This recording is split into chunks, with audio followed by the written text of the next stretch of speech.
Saint-Martin de Tours. Le village Artieda se trouve à 652 mètres d'altitude sur une colline entourée de champs cultivés. Le chemin de Saint-Jacques-de-Compostelle passe par ici. Le barrage de Yessa et la rivière Aragon sont tout près. Curieusement, ses habitants ont une situation particulière.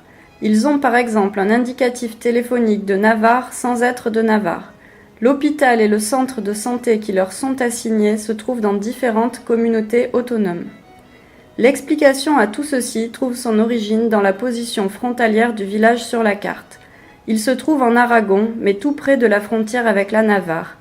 Et, même si ça sonne comme un galimatias, le village appartient administrativement à la Comarca de la Jacetania, mais fait partie de la province de Saragosse, même s'il se trouve à 150 km de cette ville.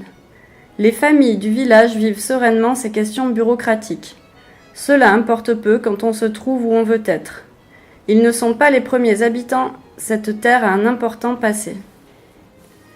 De l'époque de la domination romaine subsistent encore quelques parties de la voie romaine qui parcouraient le Canal de Verdun.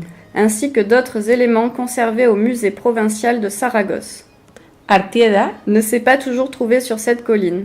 Il existait un noyau ancien qui fut documenté depuis le Xe siècle et se trouvait plus bas, au bord du chemin de Saint-Jacques. En ce temps-là, les habitants des environs payent une dîme au monastère de Leyre. Les maisons se situaient tout au long du chemin et il y avait une église paroissiale sous le patronage de Santa Maria. Ils ont ensuite subi des invasions du royaume de Navarre et au cours de l'une d'elles, le village fut entièrement détruit. Les habitants décidèrent alors de reconstruire le village dans une position plus facile à défendre. Ainsi fut reconstruit Artieda, mais en haut de la colline. L'église que vous avez sous les yeux a été construite à la fin du XIIe siècle sous le patronage de Saint Martin de Tours. Certains résument sa vie en disant qu'il fut soldat à l'extérieur, évêque par la force et moine par la volonté.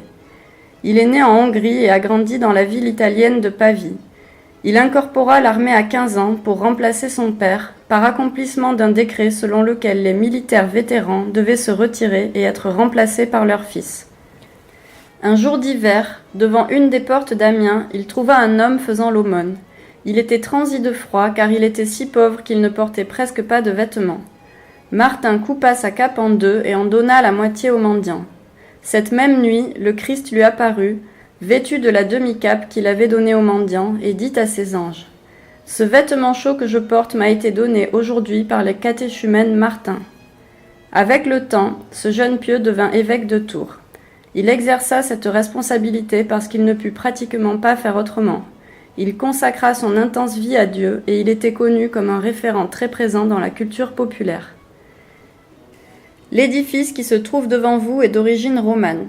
De cette époque ont été conservées la nef et l'abside.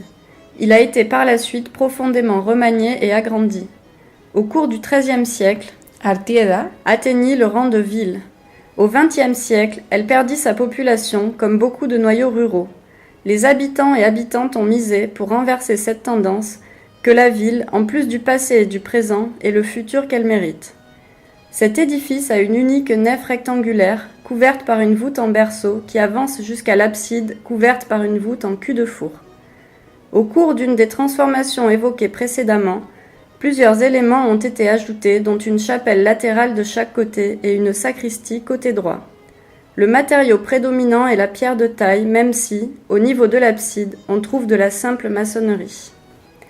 La tour n'appartient pas non plus au bâtiment originel. Elle est construite en pierre de taille et est de plan carré. Elle est structurée en 3 étages dont le dernier reçoit les cloches. Un cylindre adossé sur une de ses faces attire l'attention. À l'intérieur se trouve l'escalier en spirale qui donne accès à la tour. L'entrée se trouve au niveau du mur sud, à côté de la tour. Le parvis avec portique mène au portail en arc déprimé par lequel se fait l'accès à l'église. Si vous avez la possibilité de visiter l'intérieur, n'hésitez pas à y consacrer quelques minutes. Le retable principal dédié à Saint Martin est situé dans le presbytérium. Les chapelles sont décorées de retables, l'un baroque et l'autre Renaissance. Votre attention sera également attirée par les sculptures et autres éléments comme les fonts baptismaux, parmi lesquels un de style roman situé sous le chœur. Après votre visite de l'église, nous nous permettons de vous recommander celle du Centro de Interpretación del Camino de Santiago. situé dans la tour, et, bien sûr, de faire une balade dans le Vieux-Bourg.